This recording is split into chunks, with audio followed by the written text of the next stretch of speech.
Glad to welcome you to the course on creating a benefits package. Today is our first session, and today we are going to look at what benefits are in general. I will start with this kind of, vested interest for many of you. Then why would you want to do this? Probably a lot of people may ask themselves this question. So, when you learn how to derive business value from a benefits package, or as it is commonly called, a benefits package for your company, you will move from being a mere performer to being a strategic partner, and your value in the market and in the company will immediately increase. That is the benefit. We will have the course website looking like this. At the end, we have it stated. If we have not met someone, here is my list of companies I have worked for. My name is Mike Pritula. A lot of the benefits I did at Starlight. Although in gamification, I was also in the process of auditing those benefits, the ones that were there. In terms of global practices, I rely on companies like this. The permanent list is growing, even for this course, Hay added, because he began monitoring their research. And today, by the way, you and I are going to learn about the latest cutting-edge research on the topic of benefits. So get ready. I would be grateful if you would write about your self-city position in the company. I see the first responses are already in. Do not be shy, hurry up, it is always nice to meet you. Kazakhstan e-commerce. The first answer is our regular contributor. Well, while you are writing, I will go on. Everyone who writes, I will be sure to read out the names. For those who are already with us on the course, you will have homework assignments waiting for you. These are required for graduation. So do all your homework. I will be checking in, giving feedback. The course program looks like this. Today we are talking about what benefits are. In the second session, we study all the species in detail. On the third, we learn how to justify for the business, because it is very important to be able to explain, and for myself to understand why my business needs such benefits. The fourth explores flexible benefits. On the fifth, we study how to develop a strategy and how to budget them, how to develop this or that program. And on the sixth, we're exploring all sorts of ways to automate benefits work. That's the course syllabus.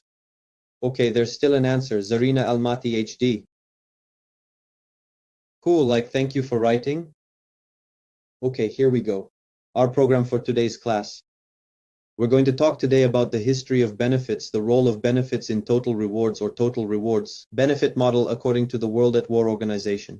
What problem in business is being solved, modern research, and a real company case study today will also. So here's Elena Morozova, a consultant in St. Petersburg, on Facebook. That's cool. Okay, here we go. So, what are the benefits or the perks or the benefits or the benefits package? It's the same thing. All three of these titles, they are all part of something bigger. Now, this is called total rewards, or total rewards is what the company offers employees in exchange for their labor, effort, loyalty, dedication, commitment, time, and so on. Lugats play an important role in the total rewards package, and we'll see that primarily from research. Therefore, companies are taking the benefits more seriously than they did 20 years ago, when the benefit was considered, a handout that the company throws to the employees, like, here's more of this. All right, we'll give you something. Fortunately, this attitude has changed, and the company is seriously considering benefits as an important strategic tool. Builds its benefits into the total reward system, and through this system tries to achieve more productive work, higher engagement, more enthusiastic or motivated employees. This allows the company to have efficient, productive employees, accordingly in the company itself to be productive. In terms of all the components of total rewards, I can still show you a diagram like this. Beneficiaries occupy this part, plus usually welfare is taken out separately, as if another direction. But in the context of our course about benefits, we will talk about well-being or Wu life, also as part of the benefits strand. Now let's look at all sorts of interesting research, because I always like to look at research. Research shows us reality, because our own idea of benefits is one thing. Another thing is what employees think, what candidates perceive, how they prioritize things, and so on. What do we know about the benefit? See, there is this study by Restart where the company studied what is important to candidates when looking for a job. Of course, good pay remains in first place. 59% of people listed salary among the factors important to them. But that is where work-life balance comes in second. And this is where the benefits package plays an important role, that the right benefits package is able to provide balance, or lack thereof. Lack of balance. Job security is not a benefit. This assurance that I will not be fired is not a benefit. A pleasant work environment with the right benefits can be created. Therefore, the fourth point as well as the second is affected by the benefits. Career advancement is not part of the benefits package and benefits are skipped. Financial stability can be. If the company provides all sorts of support in case of wedding, birth of a child, some loans, courts and favorable mortgages and so on, flexibility can be achieved through the right benefits package. Conveniently located, well no, it is the office where it is located.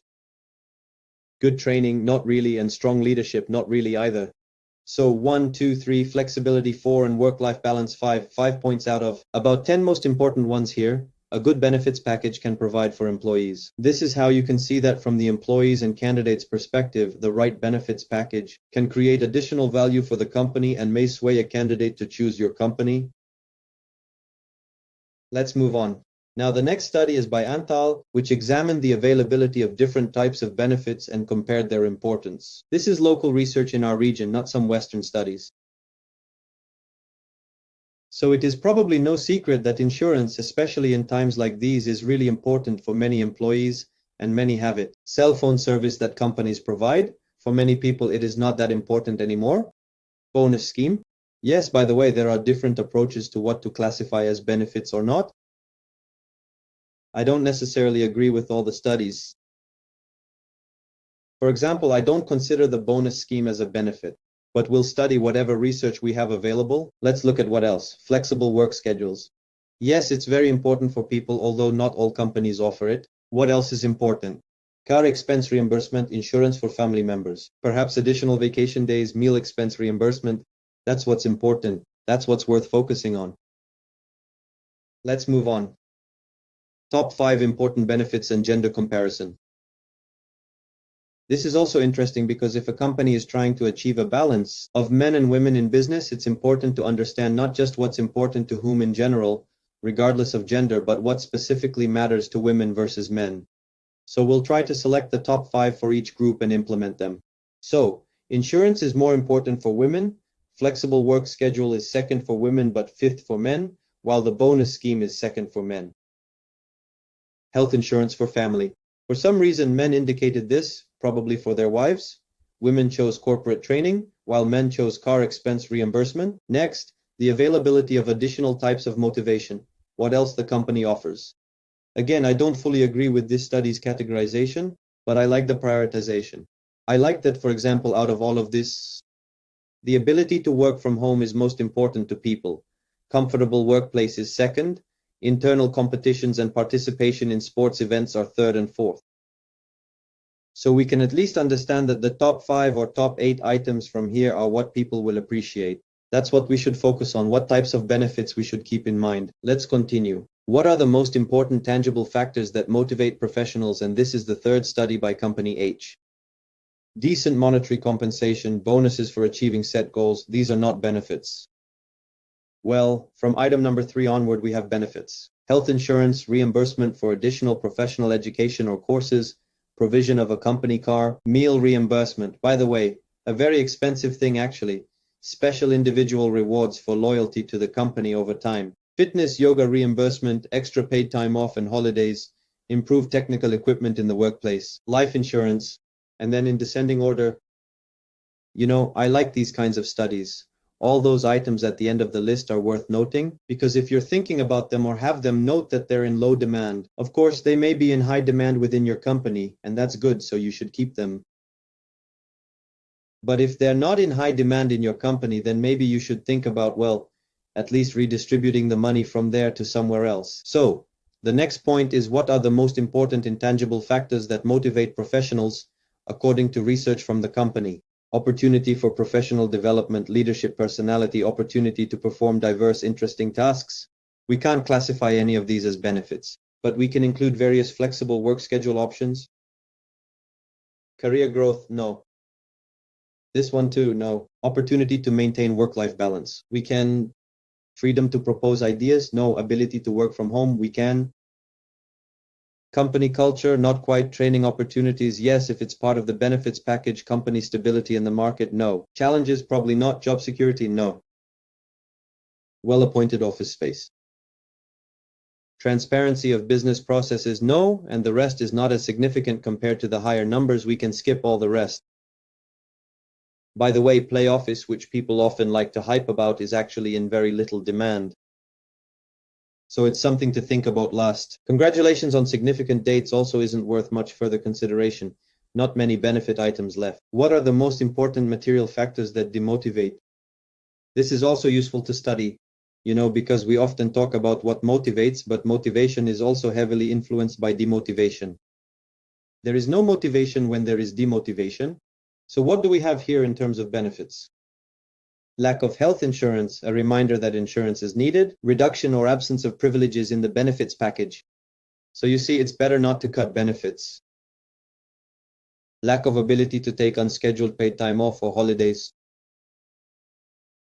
So basically, you can probably ignore all these numbers that are below 15 there. We've got more here.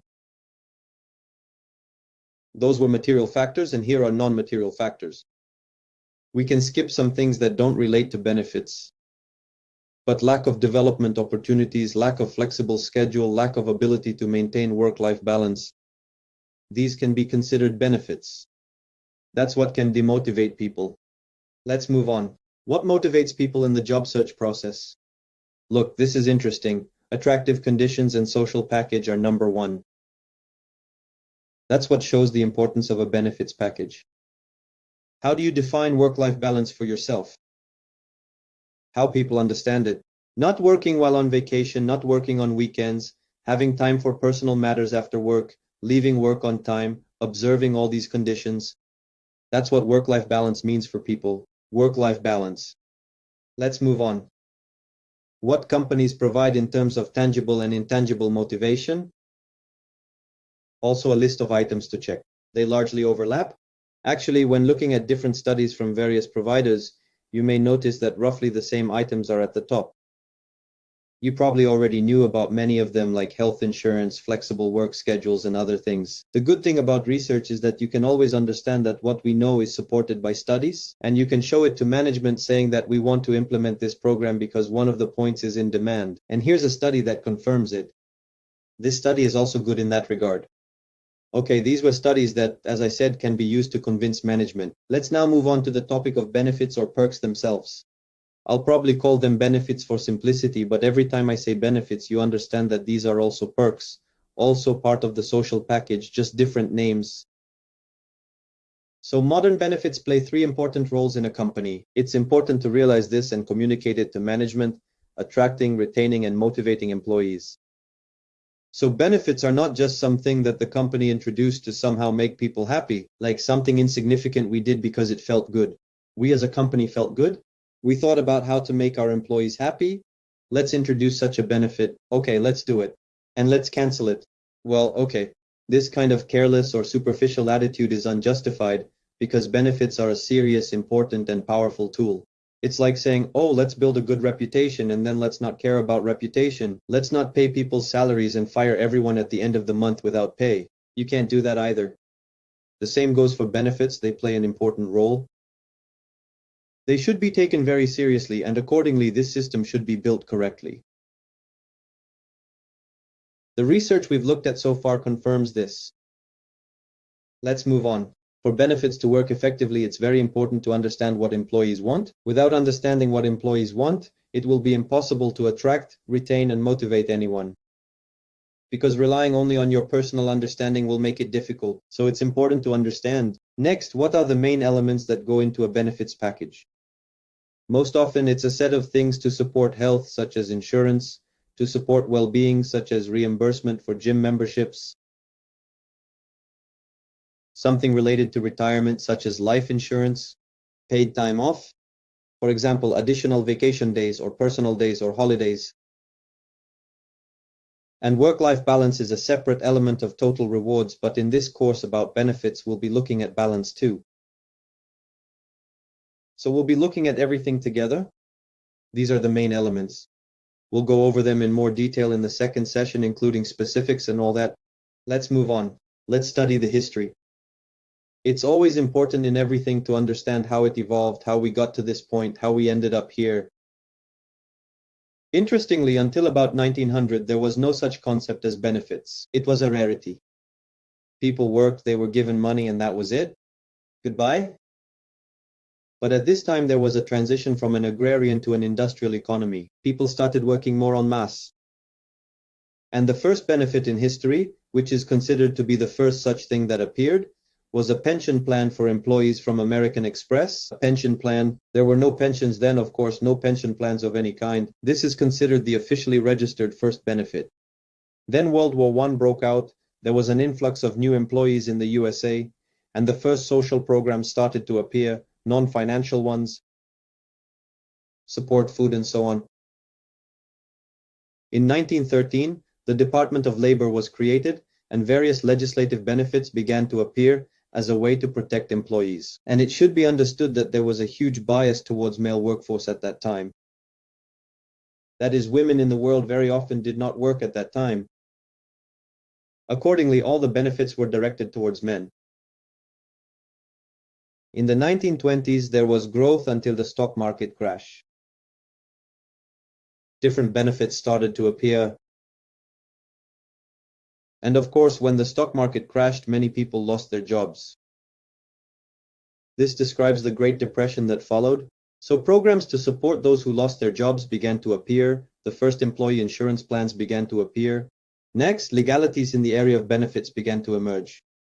Now we do a lot of things by law, provide vacation or provide sick pay because it's mandated by law, but that wasn't always the case. Laws started to appear right then in times of war. In the 30s, during the Great Depression, insurance against temporary non-employment began to appear in the world, but also such insurances we know today. With people, we pay insurance premiums, and if we don't have a job, we go to the employment center and get compensation. And if we get sick or if we go on a long sick leave, we also get insurance. Then such a concept as collective bargaining appeared, World War II started, and labor unions began to appear. Of course, the unions started demanding all sorts of benefits from the company. Well, some companies still have a union. I don't know if you have. Let's try to explore that question. Give a plus if your company has a union and a minus if it doesn't. So, from my students' observations, more often than not, I see that there are none. And many people write, thank God we don't have pros. Well, yes, it's certainly a complicated story. Not yet, but that's cool. And let you have a problem and not have a problem with him. So that's what happened next. Women, women, women, women. Women, it's kind of a weird word to say. Well, whatever. Started working more and more from about 1940 something years ago, the 50s. And accordingly, the benefits start to swing more toward women. More are starting to take this into account. The first family care programs are emerging. That's when private pension plans start to develop. Then comes the post-war period and some additional miscellaneous benefits start to show up. And this is where, around the 50s, 60s, employers begin to compete vigorously with benefit packages, because for a while there was a wage freeze and all the companies could offer was some other benefits.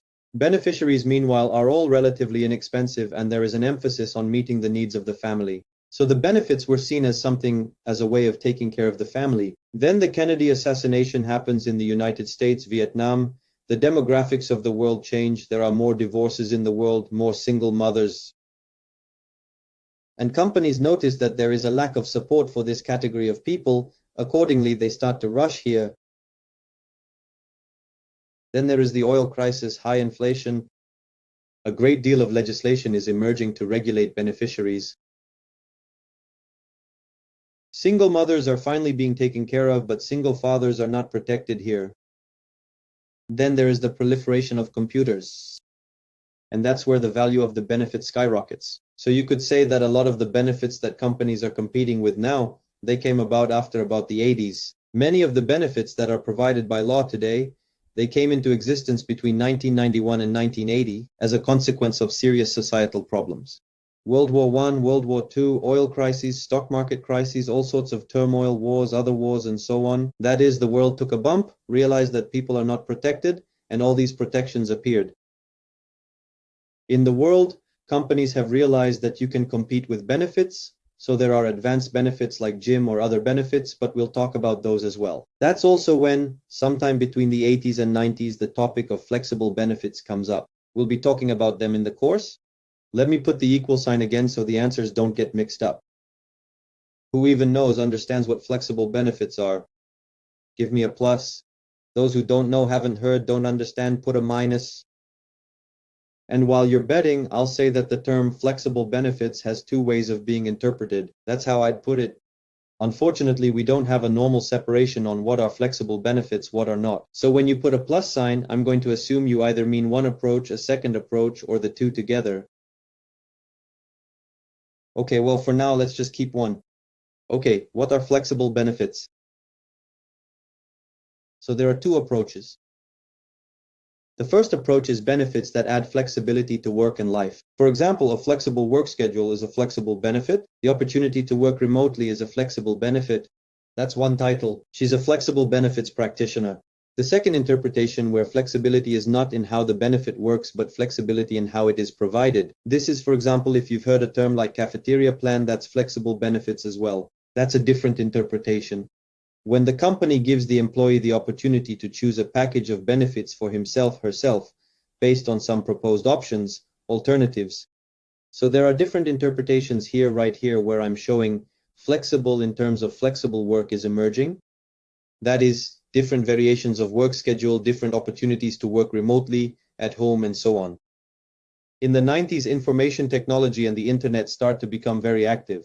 Many IT companies are getting growth. There is an increased focus on the value of the benefits, on what exactly the company gives. And that's where another flexible set of benefits comes in, when employees have a choice, as an option to respond to different needs. Furthermore, benefits for caring for dependents appear. Further, in the two millennials, there is a shift in responsibility from employer to joint responsibility between employee and employer, and a focus on well-being emerges. The focus on well-being has been a trend for the last 10 years, starting very lightly with things like smoking cessation assistance programs. It was a focus on well-being, or some simple fitness support programs, or a massage room. About 10 years ago, I started developing the idea of a massage room at the STB TV channel. I began promoting it, and I think we opened it there about 9 or 8 years ago, and it's still operating there, all with the purpose of caring for employee well-being. This trend is developing and will continue to develop. Now, the well-being trend has been joined by benefits for remote employees, because it turns out that many classic benefits were somehow tied to the office. And companies are starting to think about what they can do for employees at home. For example, sending an employee a comfortable chair.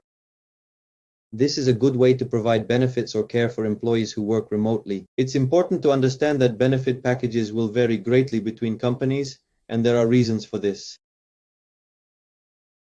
First of all, it depends on how much the company can afford it, and to what extent the company uses benefits as a tool to achieve its goals. For example, many IT companies like Google, or our local companies in Russia, Mail.ru, Yandex in Ukraine, SoftServe, EPAM, Luxoft, GlobalLogic, and other companies. They use benefits as a way to achieve business goals. They compete to attract the best employees in the market, the best developers. So for them, the benefits package is an important tool, an important weapon. They will invest a lot of money there because they have that money. Next, the cost of benefits and the percentage of payroll also affects it. Some businesses can afford it. IT businesses can afford a high level of personnel costs. Retail businesses, stores, they can't afford as much. They're more constrained there. Next, the complexity of administration is a factor. To create a good benefits package, you need to administer it somehow. You need people, a team, a system, because even compensating gym memberships is difficult without a dedicated person if the company is large. Tax accounting specifics also have an impact. You know that benefits are subject to taxation. In different countries, there are amounts up to which they're not taxed. Different companies try to optimize taxation, but the fact remains that starting from a certain amount, it becomes taxable. And the last factor is the role that the company assigns to benefits in its overall total reward system. That is, some may focus more on salary in the total reward system. For example, Netflix. We pay at the top of the market range. We don't worry too much about benefits. We believe our employees can buy whatever they want themselves. But that doesn't mean they don't have anything there besides salary. Let's move on. When a company starts thinking about benefits or begins to optimize or starts analyzing and so on, that is making some reforms. It's always important to think and ask yourself what we're focusing our benefits on, because like any other element of total rewards, benefits should solve a certain task. So for your business, for you, for your company, I recommend internally ranking a list of main ideas that the company may be trying to address with a benefits package. You know, what will be higher priority, what will be lower priority. This is for you to consider independently, not now. Next, healthcare is constantly being reinforced as an element of the benefits package. And last year's COVID situation showed that it will continue to strengthen. Plus, it's regulated by legislation. That is, by law, if masks, distancing, and sanitizers, other things, vaccinations, vaccine passports appear, and so on, this will intensify. Therefore, this role will play out even more in benefits. Next, flexible benefits. This is about having choices.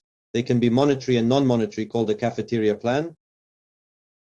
And today, flexible benefits are more about when a company lets an employee choose the benefits they want, but within certain rules. So the company tries not to skimp on benefits, not to think whether to add this benefit or that benefit, but to tell the employee, look, you have this budget, here's a whole range of benefits, choose what you need. But there's a tool for that, and we won't discuss it in this course. Flexible benefits are actually very useful because on one hand, they allow the company to be competitive. We offer, for example, 100 benefit options. But on the other hand, it helps maintain the budget, not inflate it, set that we spend $300 or $500,000 per employee per year on benefits. So within this budget, choose whatever you want. And there are many advantages to flexible benefits.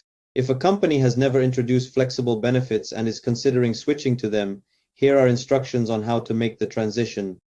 It's really not that difficult.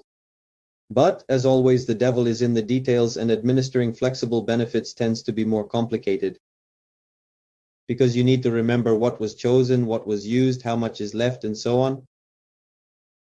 Fortunately, online tools for managing flexible benefits are emerging. Next, with benefits, it's very important to be able to link them to strategy. We'll have one session, the third one, on the foundation of benefits. That's where we'll learn how to do it, because the money spent on benefits in a company is a significant amount. And here I want to ask you a question. Who's willing to write about this openly? Write either as a percentage of payroll or in absolute terms how much your company spends on benefits. I can tell you the statute of limitations has expired, and the information still won't be exact. When I worked in gaming doing benefits analysis, at that time, I'd say the company was spending about 10% of payroll on benefits. That's an example of what you might have. And there you have it. Of course, benefits played a strategic role there because the company was building the #1 employer brand in Belarus. But we're talking about just one office right now. Anyway, whoever is willing to write, go ahead. I'll move on. There's a lot of material for today. Next, any benefits help the company achieve strategic goals if properly aligned. Most often, the connection to strategy is through corporate culture. That is, for many companies, the benefits package is a way to communicate elements of corporate culture. Oh, here's the full answer from Zarina. Thank you very much. 15% of payroll. That's very generous. Because at one time, companies only spent, and some still do, just 3% of payroll on benefits. That's quite modest. What's happening with benefits globally? We've looked at local research trends, but what's going on worldwide? There's an excellent study from SRM. They regularly conduct benefits research. They say companies are even doing things like this now. Some buy employees smartphones as part of benefits packages, or reimburse for laptops, tablets, pay for online medical consultations via conference calls. The company pays for genetic tests, sabbaticals. These are also called sabbaticals, usually for long-term employees. For example, Basecamp, a well-known global company that publishes books, they offer an additional 30 days of vacation on top of regular vacation every 3 years. It's called a sabbatical to prevent employee burnout. Coaching for executives, vacation money. Even my students talk about what we have in our company. And it's not vacation pay, it's extra. So some pay for the trip, some just give $500, some $1,000. It's so the employee can have a proper vacation because vacation pay is just your regular salary. If you're paying rent or a mortgage, that's where it goes. You can't really afford much on vacation, and vacations always involve extra expenses. If your company offers any extra vacation money, put a plus sign. Please write, let's see if we have any of those. I mean, on top of beyond the standard vacation pay calculated by law. But by the way, some companies at least just pay regular salary, because if calculated according to law, if salary changed, if the employee only takes vacation on work days, there's always a risk the pay will be lower. So some companies just say, you go on vacation, we'll just pay your regular salary. No one has it, that's a shame. All right, think about it. What other trends are there? Globally, we can say companies are expanding benefit packages, so the trend is still increasing. And one of the major changes is a big increase in companies offering remote work. Well, after last year, I think remote work will now be available to everyone. Next, what's also interesting is companies are starting to pay for memberships in professional associations. This is also a big trend as it's starting to be valued. It's not very developed here yet, but I think it will come to us. Next, companies are starting to review benefits more frequently. Most companies review the benefits package annually to check relevance, check employee interest, calculate costs, calculate participation rates, a concept known as take-up rate, or how many people participate out of all those eligible, also an important indicator. Further, many companies state that even with their efforts to improve, not all employees will be satisfied. There will always be some neutral and some unsatisfied employees, but nevertheless, satisfaction can be achieved. Vacation pay. Of course, by law, vacation is paid here, but that's not always the case worldwide. So where vacation isn't paid by law, companies still try to pay for it. What else is interesting? Companies are emerging that offer unlimited vacation time. For example, Netflix says they don't control how many vacation days a person uses. Next, in offices, break rooms or kitchens have appeared. You know, that doesn't surprise many people anymore. Now you come in and it's like a whole restaurant. I was at the Company Alliance. I don't know if this is still the case, it was before COVID. They had a restaurant in their office, a full-fledged restaurant with chefs, payment by cards with points you could earn, a real restaurant in the office with restaurant equipment. You come in and the food is amazing. Benefits are reviewed using surveys or other tools. One of the tools is a survey, then usage analysis, competitor analysis, and others too. We'll talk about them in the course. Next, financial assistance, support, and insurance. That's what companies offer too. Actually, thanks to Rina who mentioned the 15%, objectively companies are willing to invest more money in benefits. In other words, they're not being stingy. If we're talking about workplace flexibility, the top 3 include no dress code. Of course, many people aren't surprised by this anymore. But I remember just a few years ago, people dreamed of going to work in comfortable clothes, not formal wear. Remote work and flexible hours are in the top 3, but even now, not everyone has these. But we've seen that these are in super high demand. Today, after salary, these 3 items are what people want most. Insurance is offered worldwide. In some places, it's required by law. In other places, it's not required by law and it's not yet widespread. We hope it will soon become widespread, even thanks to COVID, because companies will realize that people need protection. By the way, an interesting observation. Insurance is often not available where healthcare is free or inexpensive from the state, like in Ukraine. There's supposedly free healthcare, and private healthcare is inexpensive, so insurance isn't very popular. Because employees can usually afford it themselves? That's a problem. I think that will change. Healthcare will become more expensive, there will finally be no pseudo-government healthcare, and there will be proper insurance. Everyone will receive proper care in private clinics. Next, by the way, this topic has been renamed. This is an important and interesting point. For a very long time, professionals in the field called it total rewards. There was a topic called work-life balance. It was very popular to write about work-life balance, books, articles, conferences, you name it. Then the term changed and they started saying not work-life balance, but work-life. Because balance implies that you leave work, turn off the work switch, and it's all left at home. Then with the development of technology, internet, and mobile phones, companies realized that people can't disconnect from work at home. So there was talk about how to effectively balance work and life. Now they've stopped calling it that altogether. The international organization World at Work, which develops competency models for HR professionals, renamed work-life to well-being. There was also a term like wellness, which was more about health, but well-being is more widespread. For many companies, this continues to be a benefits topic. It's a normal benefits theme. We'll cover it in this course too, although we have a separate course on well-being. But we'll touch on it here as well. So why is this needed? There's a huge amount of change happening in the world. The world is constantly changing, companies are changing, and companies have also started treating how people feel outside of work differently. 10 years ago, you could often hear at work, "Leave your problems at home, you're at work now. Please forget about your personal life. There's no place for personal life, emotions, or your problems at work." But it didn't work. Companies realized this, understood it, and decided that indeed, if a person has problems at home, if their life isn't fulfilling, they won't be a fulfilled employee. So companies started treating it differently, and people became more transparent. Before, people were reluctant to share their problems with the company, but now they've started to do so more actively. I think social media played a role where people started writing about themselves more openly in general. That's why companies have been saying for a very long time that people are the most important thing for them. They didn't do much about it, but now they're starting to do something.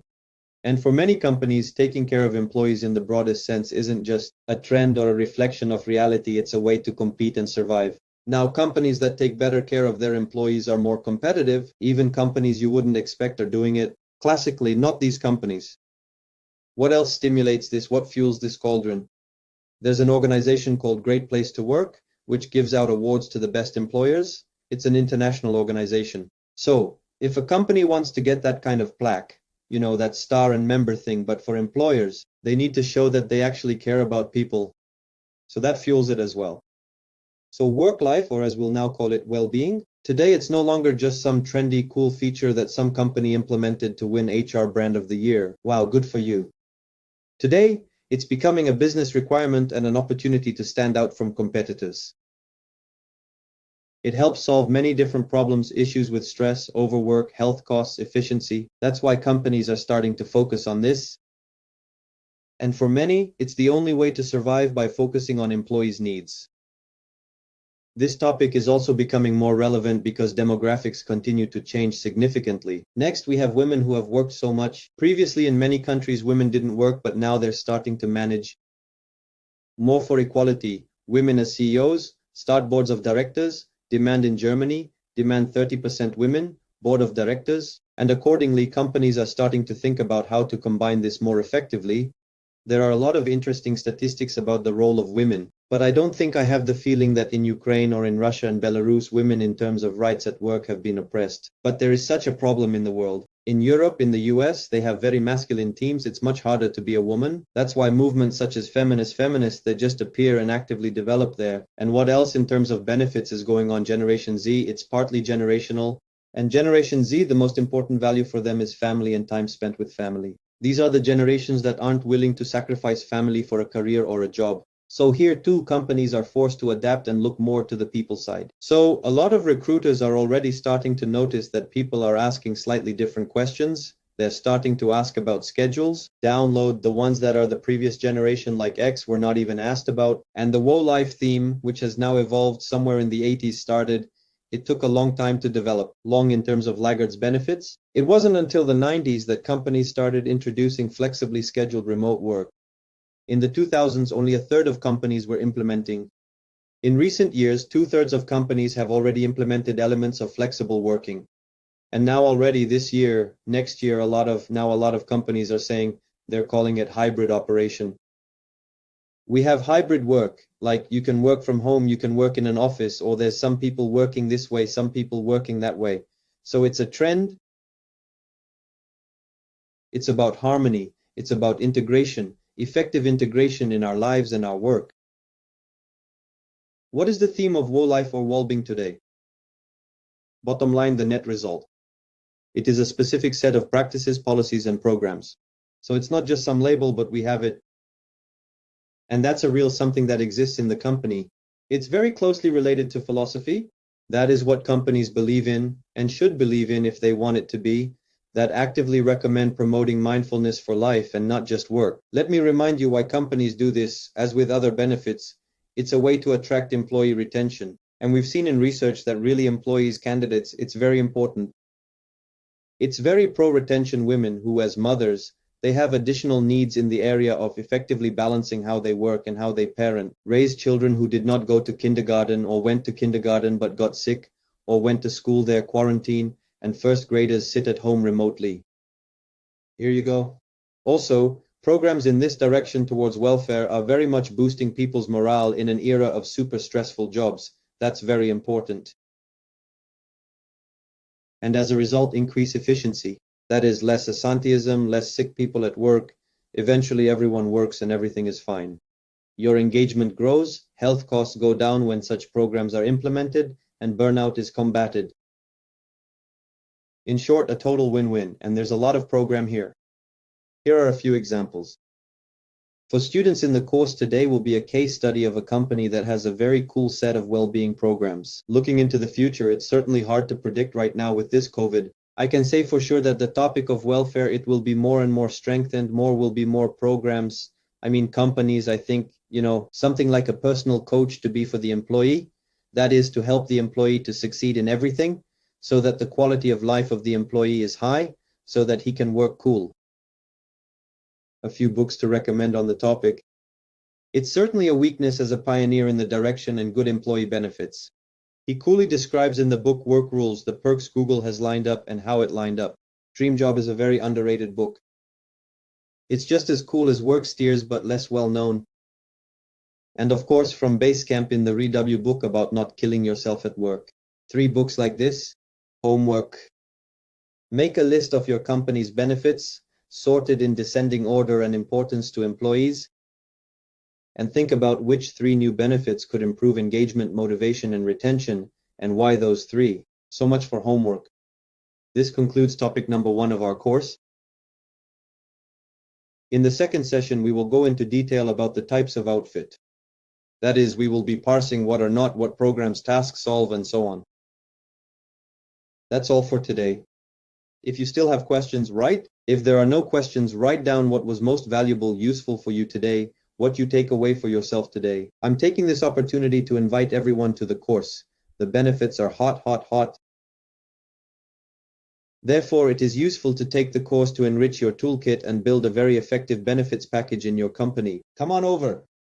Also, I'd appreciate it if anyone would repost on Facebook so that the current trends as many chars as possible know. Okay, well, I look forward to your comments. Well, since it's Friday, the end of the day, everyone have a great weekend, rest well, do less work, to take care of myself.